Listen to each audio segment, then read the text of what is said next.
सभी शिक्षक साथियों एवं विद्यार्थियों का नमस्कार। मैं घनश्याम दत्त आपका अपने YouTube चैनल में स्वागत करता हूं। आज का यह वीडियो कक्षा 12 में भूगोल विषय में विश्व मानचित्र पर आधारित है। इस वीडियो में कक्षा 12 के विद्यार्थी विश्व मानचित्र को कैसे भरें, बहुत ही सरल तरीके से समझाया गया है। इस वर्ष पिछले वर्षों की तुलना में मानचित्र के अंक भार अधिक हैं। इस वर्ष मानचित्र बोर्ड परीक्षा में 11 अंकों का है। अतः इसी को ध्यान में रखते हुए यह वीडियो बनाया गया है ताकि कक्षा 12 के विद्यार्थी बोर्ड परीक्षा में भूगोल में अधिकतम अंक प्राप्त कर सकें। वीडियो शुरू करने से पहले यदि आपने चैनल को सब्सक्राइब नहीं किया है तो इसे सब्सक्राइब कर लें ताकि आप तक पहुंच सके हमारे वीडियो सबसे पहले। तो आइए शुरू करते हैं विश्व मानचित्र। विश्व मानचित्र या मानचित्र को भरते समय विद्यार्थी निम्न बातों का ध्यान रख सकते हैं, जिसमें सबसे पहला है विद्यार्थी मानचित्र को भरने के लिए ब्लैक पेन या पेंसिल का प्रयोग कर सकते हैं या इसके अलावा ब्लू पेन का प्रयोग भी किया जा सकता है। नदी, सड़क मार्गों एवं रेल मार्गों को दर्शाने के लिए विद्यार्थी रेखाओं का प्रयोग कर सकते हैं। नगरों, बंदरगाहों, औद्योगिक केंद्रों आदि को दर्शाने के लिए इस तरह बिंदु का प्रयोग किया जा सकता है। सर्वप्रथम विद्यार्थी को विश्व मानचित्र में महाद्वीपों व महासागरों की स्थिति का जानकारी होना अति आवश्यक है। महाद्वीपों की अगर स्थिति का विद्यार्थी को पता नहीं है तो महाद्वीपों के प्रमुख देशों के बारे में भी उसकी जानकारी अधूरी ही रहेगी। अतः सबसे पहले महाद्वीपों और महासागरों की स्थिति जानना आवश्यक है। पृथ्वी पर कुल 7 महाद्वीप हैं, जिनमें पहला महाद्वीप यहाँ उत्तरी अमेरिका है, जिसकी स्थिति मानचित्र में यहाँ पर है। और उसके बाद दूसरा महाद्वीप दक्षिणी अमेरिका है, जिसकी स्थिति मानचित्र में यहाँ पर है। तीसरा महाद्वीप अफ्रीका है, जिसकी स्थिति मानचित्र में यहाँ पर है। और चौथा महाद्वीप यूरोप है, जिसकी स्थिति मानचित्र में यहाँ पर है। पांचवा महाद्वीप एशिया है, जो कि विश्व का सबसे बड़ा महाद्वीप है और इसकी स्थिति मानचित्र में यहाँ पर है। उसके बाद छठा महाद्वीप ऑस्ट्रेलिया है, जिसकी स्थिति मानचित्र में यहाँ पर है। और सातवां महाद्वीप एंटार्क्टिका, जो कि दक्षिणी ध्रुव पर है। महासागरों के बारे में अगर बात करें तो प्रशांत महासागर, जो कि सबसे बड़ा महासागर है, उसकी स्थिति मानचित्र में उत्तरी अमेरिका और दक्षिणी अमेरिका के पश्चिम की तरफ है और एशिया के पूर्वी भाग की तरफ है। दूसरा महाद्वीप महासागर अंध महासागर है, जिसकी स्थिति मानचित्र में यहाँ पर है। और तीसरा महासागर हिंद महासागर है, जिसकी स्थिति भारत के दक्षिणी भाग में यहाँ पर है। चौथा महासागर आर्कटिक महासागर है, जो कि उत्तरी ध्रुव पर यहाँ स्थित है। और पांचवा महासागर दक्षिणी महासागर है या एंटार्क्टिका महासागर है, जो एंटार्क्टिका महाद्वीप के चारों तरफ विस्तृत है। विश्व के प्रमुख देश।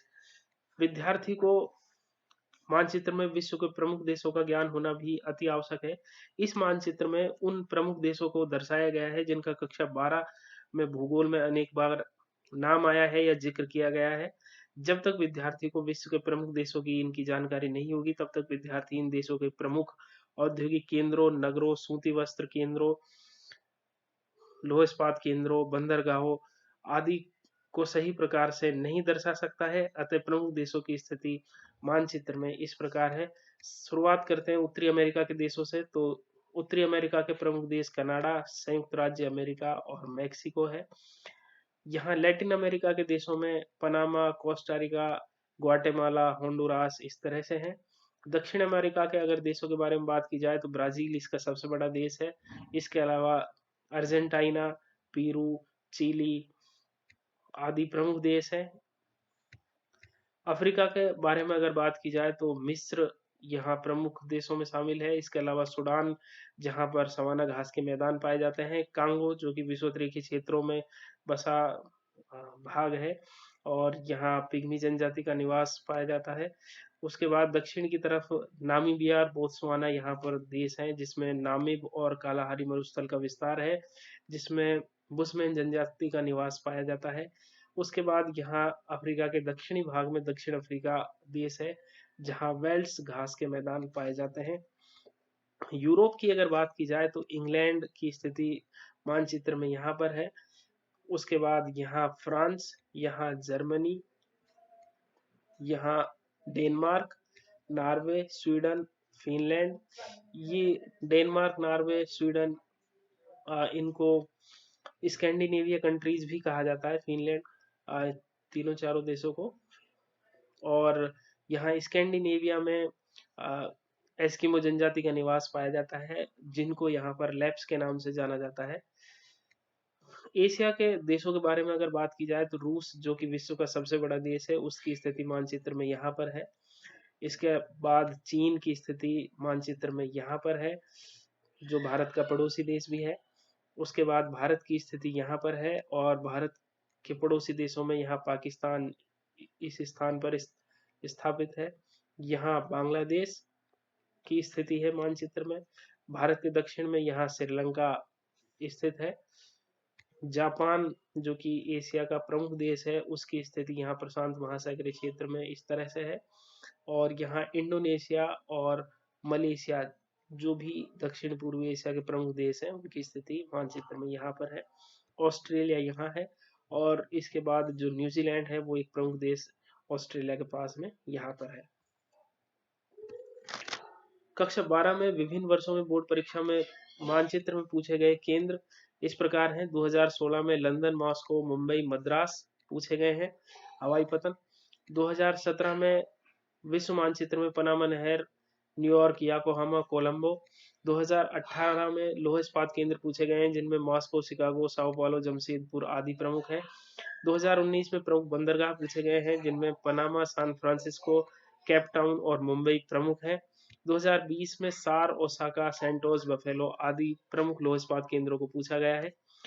अब मानचित्र में इनकी स्थिति कुछ इस प्रकार है। 2016 में पूछे गए हवाई पतनों की स्थिति इस प्रकार है। लंदन, जो कि इंग्लैंड का एक प्रमुख शहर है और उसकी राजधानी भी है, जिसकी स्थिति मानचित्र में यहाँ पर है। मॉस्को, जो कि रूस का शहर है, रूस की राजधानी और एक प्रमुख शहर है, जिसकी स्थिति मानचित्र में यहाँ पर है। मुंबई और मद्रास, जो कि भारत के प्रमुख शहरों में गिने जाते हैं। मुंबई, जो महाराष्ट्र की राजधानी है, उसकी स्थिति मानचित्र में यहाँ पर है, और मद्रास की स्थिति मानचित्र में यहाँ है। तो ये सभी प्रमुख हवाई पतन थे। उसके बाद बोर्ड परीक्षा 2016 में पूछा गया है न्यूयॉर्क, जो कि यूएसए का एक प्रमुख शहर है, और यह अंध महासागर तटीय क्षेत्र में बसा हुआ है। पनामा नहर, जो कि प्रशांत महासागर और कैरिबियन सागर को आपस में जोड़ने का, या प्रशांत महासागर और अंध महासागर को आपस में जोड़ने का कार्य करती है, उसकी स्थिति मानचित्र में यहाँ पर है। कोलंबो, जो कि श्रीलंका की राजधानी है, उसकी स्थिति मानचित्र में यहाँ पर है। याकोहामा, जो जापान का एक प्रमुख औद्योगिक केंद्र और बंदरगाह है, उसकी स्थिति मानचित्र में यहाँ पर है।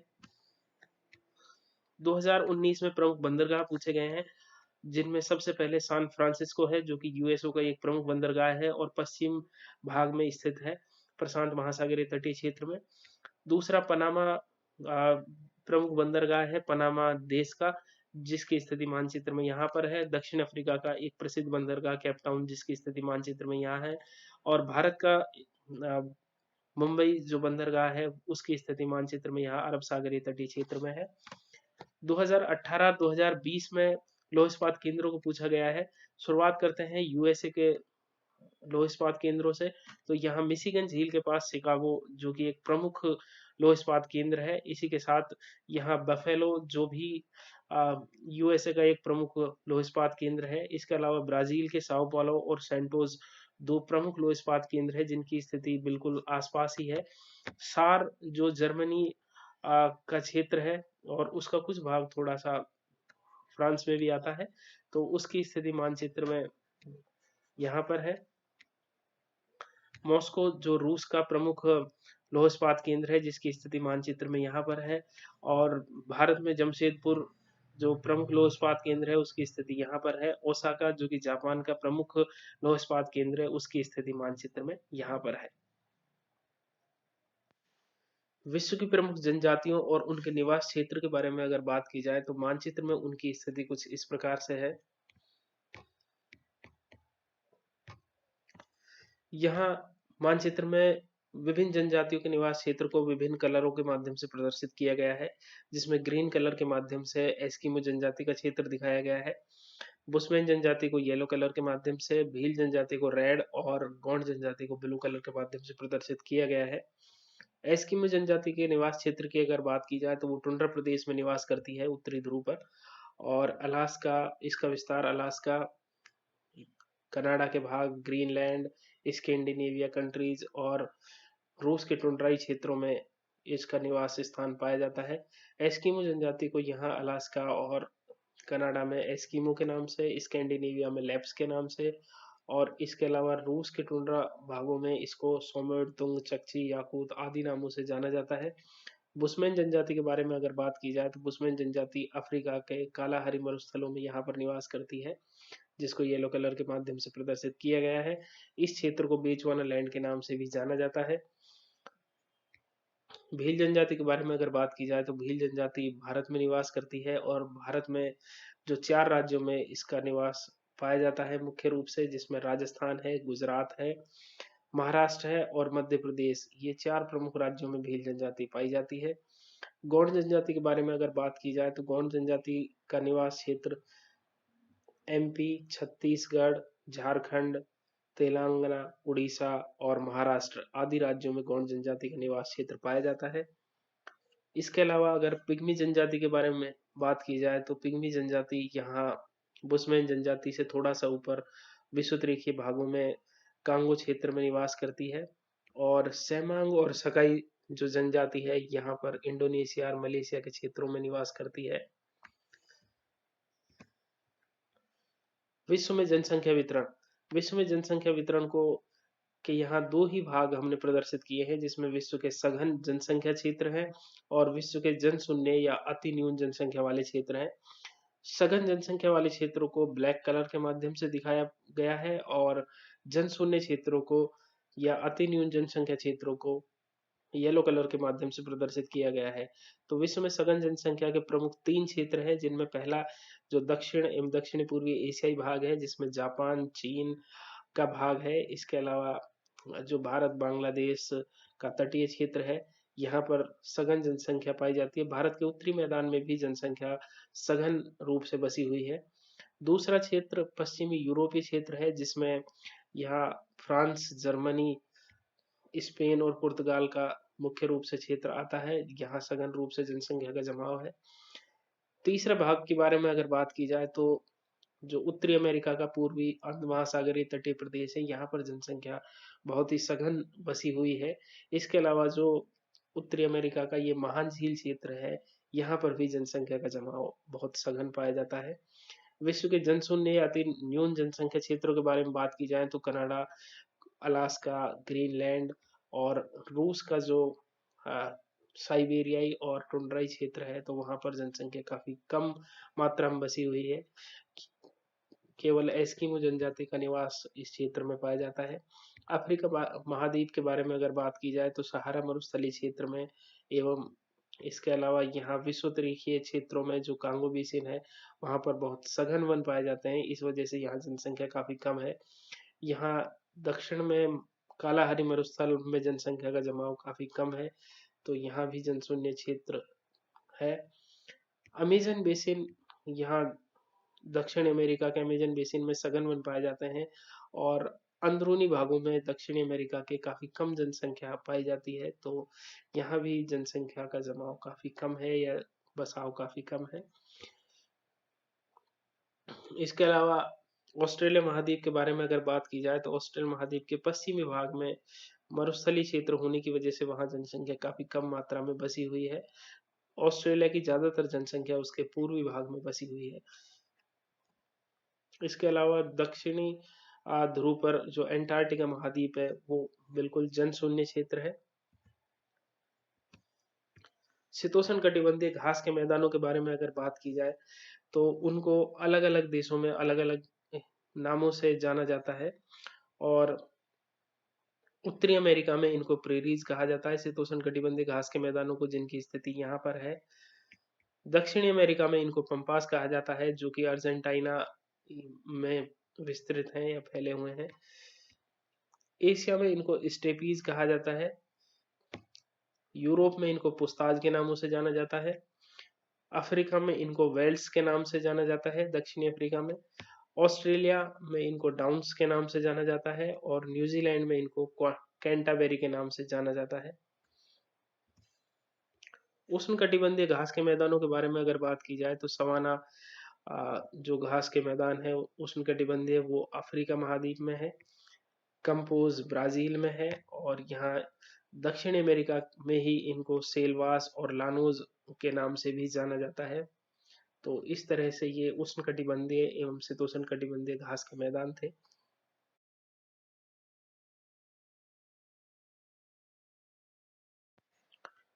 कक्षा 12 की बोर्ड परीक्षा की यदि बात की जाए तो पिछले 5 वर्षों में 2 बार लौह इस्पात केंद्रों की पूछा जा चुका है मानचित्र में, अतः मानचित्र में लौह इस्पात केंद्रों की उपयोगिता अधिक है। विश्व में लौह इस्पात केंद्रों की स्थिति किस प्रकार है, तो वो हम यहाँ से देख सकते हैं। यदि संयुक्त राज्य अमेरिका के लौह इस्पात केंद्रों के बारे में बात की जाए तो शिकागो यहाँ का प्रमुख लौह इस्पात केंद्र है, जो कि मिशिगन झील के किनारे पर स्थित है। पीट्सबर्ग जो इरी झील के दक्षिण में स्थित है और ये भी यूएसए का एक प्रमुख लौह इस्पात केंद्र है। यहाँ डेट्रॉयड और बफेलो ये भी लौह इस्पात के प्रमुख केंद्र है। अल्बामा क्षेत्र में बर्मिंघम और अल्बामा ये यूएसए के प्रमुख लौह इस्पात केंद्र हैं। इसके अलावा पश्चिमी भाग में अगर देखा जाए यूएसए के, तो सैन फ्रांसिस्को और लॉस एंजल्स प्रमुख लौह इस्पात केंद्र हैं। दक्षिणी अमेरिका की बात की जाए तो ब्राजील लौह इस्पात केंद्र की दृष्टि से अग्रणी देश है दक्षिणी अमेरिका का, और यहाँ पर रियो डी जेनेरियो, साओ पालो और सेंटोस ये प्रमुख लौह इस्पात केंद्र है। यहाँ सैंटियागो चिली का एक औद्योगिक नगर और राजधानी भी है, जो भी लौह इस्पात केंद्र की दृष्टि से महत्वपूर्ण है। ब्रिटेन के अगर लौह इस्पात केंद्रों के बारे में बात की जाए तो ग्लासगो, बर्मिंघम और लीनले प्रमुख लौह इस्पात केंद्र है। इसके अलावा लंकाशायर भी यहाँ का एक प्रमुख लौह इस्पात केंद्र है। जर्मनी के बारे में बात की जाए तो रूर और सार जो कोयला क्षेत्र है वहां पर लौह इस्पात केंद्र विकसित हुआ है, और यहाँ भी रूर सार क्षेत्र में डुइसबर्ग, एसेन आदि प्रमुख लौह इस्पात केंद्र मौजूद हैं। इसके साथ ही फ्रांस का लॉरेन क्षेत्र, यहाँ पर फ्रांस का जो लॉरेन क्षेत्र है वो भी लौह इस्पात केंद्र की दृष्टि से महत्वपूर्ण स्थान रखता है। यूक्रेन का किरवाई रोग यह भी लौह इस्पात की दृष्टि से महत्वपूर्ण क्षेत्र है। अफ्रीका के बारे में अगर बात की जाए तो मिस्र की जो राजधानी काहिरा है वहां पर लौह इस्पात का प्रमुख केंद्र है। सेल्सबरी और दक्षिण अफ्रीका का जोहान्सबर्ग भी लौह इस्पात की दृष्टि से महत्वपूर्ण स्थान रखते हैं। रूस के लौह इस्पात केंद्रों के बारे में अगर बात की जाए तो यहाँ पर जो यूराल क्षेत्र में लौह इस्पात केंद्र मौजूद है, जिनमें मैग्नीटोगोस्क प्रमुख है। इसके अलावा जो लेनिनग्राड और मॉस्को क्षेत्र है रूस का, वो भी लौह इस्पात के प्रमुख केंद्र है। इसके अलावा मॉस्को के अलावा यहाँ टुला क्षेत्र है, जो भी लौह इस्पात की दृष्टि से महत्वपूर्ण स्थान रखता है। चेलियाबिंस्क जो कि रूस का एक प्रमुख लौह इस्पात केंद्र है। चीन के अगर लौह इस्पात केंद्रों के बारे में बात की जाए तो बीजिंग, वुहान, संघाई आदि प्रमुख लौह इस्पात केंद्र हैं।